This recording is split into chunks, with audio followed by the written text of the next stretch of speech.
Hello everyone, ये है English series का लेसन नंबर 30 जिसमें आज हम पढ़ने वाले हैं प्रेजेंट परफेक्ट कॉन्टिन्यूस टेंस। बोलने में जितना बड़ा है उसके रूल्स भी उतने उतने बड़े हैं, लेकिन बहुत आसान है। आपको बस ध्यान से सुनना है। इस टेंस में दोनों खूबियाँ हैं। दोनों खूबियों का से मेरा मतलब है परफेक्ट टेंस वाली खूबियाँ भी हैं और कॉन्टिन्यूस टेंस वाली खूबियाँ भी हैं। तो इसके लिए इस वीडियो को देखने से पहले एक बार परफेक्ट वाली वीडियो यानी present perfect tense, past perfect tense वो वाली वीडियो और इसी तरह प्रेजेंट कॉन्टिन्यूस टेंस और पास्ट कॉन्टिन्यूस टेंस वाली वीडियोस प्लीज़ देख लेना। उसके बाद इसको देखना, क्योंकि दोनों के से मिलते जुलते रूल्स हैं। राइट, अब ध्यान से सुनो। प्रेजेंट टेंस है यानी अभी की बात हो रही होगी। परफेक्ट से मेरा मतलब है यहाँ पे परफेक्ट वर्ड क्यों आए, यहाँ पे परफेक्ट के हेल्पिंग वर्ब यूज़ होते हैं। परफेक्ट के हेल्पिंग वर्ब होते हैं प्रेजेंट परफेक्ट के हैज़ और हैव। तो इस टेंस में भी हैज़ हैव का यूज़ होगा, तो थोड़े से एलिमेंट परफेक्ट टेंस के हैं। इसके अलावा कॉन्टिन्यूस है, लगातार हो रहा है, तो कॉन्टिन्यूस टेंस के क्या एलिमेंट्स होते हैं? वर्ब के साथ आईएनजी आता है, ठीक है। तो यहाँ पे वर्ब के साथ आईएनजी भी आएगा। टेंस तो ये है ही, तो प्रेजेंट परफेक्ट कॉन्टिन्यूस टेंस इसीलिए इसका नाम है। पहचानोगे कैसे? एंड में रहा है, रही है और रहे हैं आएगा। अब ये जो है ये पहचान तो कॉन्टिन्यूस टेंस की भी है, प्रेजेंट कॉन्टिन्यूस टेंस की, कि कोई काम लगातार हो रहा होता है और एंड में रहा है, रही है और रहे हैं आता है। क्या डिफरेंस है दोनों में? सिर्फ टाइम का डिफरेंस है। प्रेजेंट परफेक्ट कॉन्टिन्यूस टेंस में आपको टाइम पीरियड भी दिया होगा, यानी वो काम अगर हो रहा है तो कब से हो रहा है। 5 बजे से हो रहा है, बचपन से हो रहा है, सुबह से हो रहा है, कल से हो रहा है, 10 बजे से हो रहा है, 2 घंटे से हो रहा है, 2 महीने से हो रहा है, कब से हो रहा है, ड्यूरेशन है या पॉइंट ऑफ टाइम है, जो भी है टाइम आपको मेंशन किया गया होगा। राइट, तो ये टेंस कहाँ यूज़ होता है? कोई काम जब लगातार चल रहा हो यानी कंटिन्यूसली हो रहा हो, इसके अलावा टाइम भी दिया हो, ठीक है, कब से कब तक हो रहा है। तो यहाँ पे थोड़ा सा कॉन्सेप्ट आता है सिंस और फॉर का, उसको मैं अभी समझाऊंगी, पहले आप रूल समझ लो। वही 4 तरह के sentence, positive, negative, interrogative and negative interrogative, कैसे बनेंगे? सबसे पहले सब्जेक्ट, हेल्पिंग वर्ब इसकी होती है हैज़ हैव, जैसे कि मैंने आपको बताया परफेक्ट टेंस भी है ये, तो प्रेजेंट परफेक्ट टेंस की हैज़ हैव हेल्पिंग वर्ब होती है, तो यहाँ पे हैज़ हैव आएगा। एक नया वर्ड जुड़ता है बीन, BEEN, स्पेलिंग ध्यान से देखना, बीइंग नहीं है, ING वाला नहीं है, बीन है। प्लस वर्ब के साथ ING वाली फॉर्म लगती है, जो भी काम कर रहा होगा उसकी ING वाली फॉर्म लगेगी, प्लस ऑब्जेक्ट, प्लस यहाँ पे आता है सिंस और फॉर। सिंस और फॉर दोनों में से एक आएगा। कैसे आएगा अभी बताऊंगी। एंड में आता है टाइम पीरियड, कब से हो रहा है।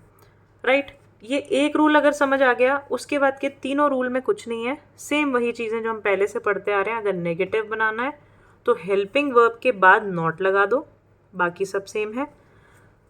इंटेरोगेटिव बनाना है तो हेल्पिंग वर्ब को उठा के आगे कर दो, क्वेश्चन बन जाएगा, जैसे हैज़ हैव पहले आ जाएगा, बाकी सब सेम है एज इट इज़, ठीक है। बीन अपनी जगह, वर्ब के साथ ING अपनी जगह, object, time period, question mark and में लगता है क्वेश्चन वाले सेंटेंस में।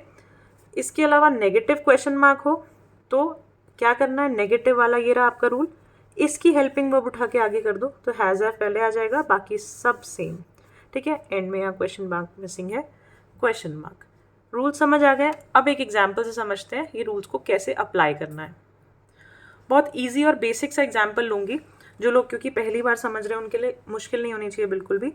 सो मैं 5 बजे से पढ़ रहा हूँ, सिंपल सी बात है, रहा हूँ दिख गया एंड में तो कॉन्टिन्यूस टेंस तो है, लेकिन टाइम भी दिख गया तो परफेक्ट कॉन्टिन्यूस है, और है, हूँ, इनसे पता चलेगा प्रेजेंट है, तो प्रेजेंट, कॉन्टिन्यूस और टाइम दिख गया तो परफेक्ट, तो पूरा टेंस पता चल गया।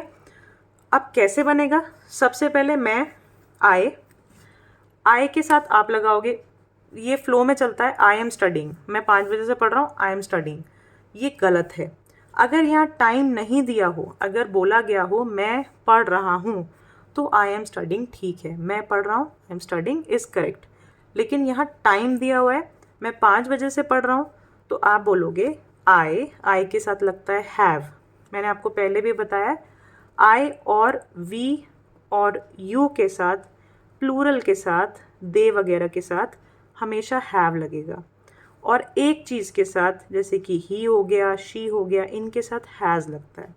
राइट, आई के साथ रूल थोड़ा सा अलग चलता है, यू के साथ थोड़ा सा रूल अलग चलता है, राइट। तो आई यू के साथ हैव लगेगा, इसीलिए आई हैव, फिर रूल देखो बीन लगाते हैं हम, आई हैव बीन स्टडी, पढ़ने को स्टडी कहते हैं, उसके साथ ING लगाओगे, स्टडीइंग सिंस 5 o'clock। अब ये सिंस क्यों आया इसको मैं वीडियो के एंड में बताऊंगी, सिंस और फॉर का डिफरेंस, अभी बस सुन लो, ठीक है। इसी तरह अगर आपको नेगेटिव सेंटेंस बनाना है तो आई हैव, हेल्पिंग वर्ब ये रही हैव के बाद नॉट लगा दिया, I have not been studying since 5 o'clock, ठीक है। अब अगर आपको क्वेश्चन बनाना है तो इस हैव को उठा के आगे कर दो, तो हैव आगे आ गया, आई बीन स्टडिंग सिंस 5 o'clock, तो have I been studying since 5 o'clock question mark, right. इसी तरह अगर आपको नेगेटिव क्वेश्चन मार्क बनाना है तो नेगेटिव वाले सेंटेंस का हेल्पिंग वर्ब उठाओ आगे कर दो, तो हैव यहाँ आ जाएगा, have I not been studying since 5 o'clock, right. अगर पहली बार ये सब सीख रहे हो तो हो सकता है आपको इतने बड़े सेंटेंस बोलने में थोड़ा फ्लो ना आए, थोड़ी सी प्रॉब्लम हो, तो पर कोई बात नहीं, ये सही ग्रामर है, ये सही अरेंजमेंट है सेंटेंस का।